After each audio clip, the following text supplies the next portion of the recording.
What's one thing I wish I knew when I was younger that I think people could benefit from today? What single piece of information could have the biggest impact?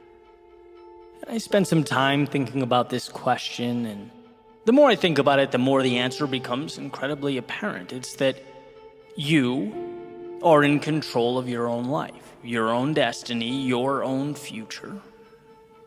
And when you take accountability for yourself, life changes. Period. And if you thought that was obvious, I would advocate taking a look around. Maybe a stroll through social media, the Twitters and Instagrams and TikToks of today. And no, that's not the real world, but it's certainly a microcosm of the real world. What do you see? Well, you see chronic blame. I don't like where I'm at or things are, so that must be your fault or their fault or someone else's fault. You see people looking everywhere but in the mirror, actually seeking out victimhood, because that's what brings the attention. That's today's currency. It's much easier to be the victim than the hero, because being the hero means you have to sacrifice something. It's people saying the news or some institution or the federal government is the problem. And if those things would only change, then we'd be good. Let me explain why I think this mentality is self-sabotage. And why I would take younger me by the hand and I would say, listen to what I'm about to tell you. Where you start is often outside of our control. Let's be real, life is not fair. We don't all get dealt the same hand. But this next part, as I once heard Will Smith articulate beautifully, is the same for everyone. What you decide to do about it right now is what matters. And that is the control that we all have. It's not your fault where you start, but it's your responsibility to choose where you end up. You can shake your fist at the sky, or you can start building a life that matters to you. It's easy to blame the world, to be the victim, at least in the short term. But a fulfilling life is about meaning, about fighting for something valuable, about evolving into the version of yourself that you always knew in your heart you could be. You just had to unlock. See, no one down the road was ever happy with themselves for blaming the world while they bitterly remained stagnant.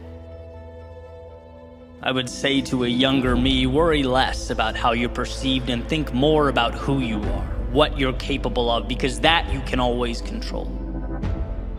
Stop losing yourself in the news or whatever the narrative of the day is.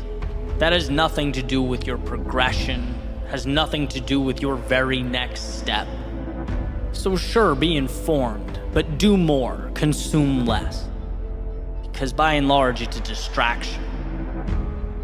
And I would say the government, which has become the crux of our discourse today, transforming into a modern day religion. Look, the government's job is not to give you anything. It's there to protect what's inherent to you already. Your right to live life on your terms. See, satisfaction, it will come from good habits. It will come from self-belief.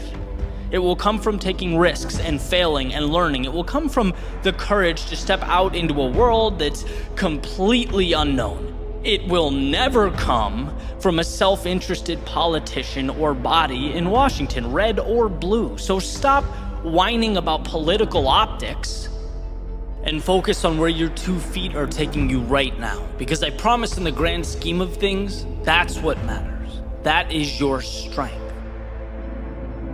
Expecting someone else to come along and change your life is like screaming into an abyss. I would say to my younger self, when you start looking around and seeing what everyone else has, and beating yourself up for not being as good or feeling like you're behind, look, it's great that their success motivates you, but dwelling on it won't make your life better. Life is a race between you and you. It's a fight between yourself and those thoughts that constantly knock on the door, looking to settle into your psyche. If you defeat that demon, you'll be where you want to be, regardless of where others are. You're right where you need to be, so keep your head up and keep moving forward. I'd explain that to become something more, to change, requires a sacrifice that feels so substantial, so big at first, that it bullies most people into staying right where they are. That to become something new, you have to learn to play the fool, to get humbled. You have to change your relationship with short-term failure. And that's not easy. But taking control of your life is not supposed to be easy. Only worth it. They're different. And I can certainly look back at my own life, think about the times where I was so busy pointing out that I didn't even think to point the finger at myself. I was so worried about life being unfair that I existed in this temporary state of paralysis, the whole time not knowing that I could have been stepping forward.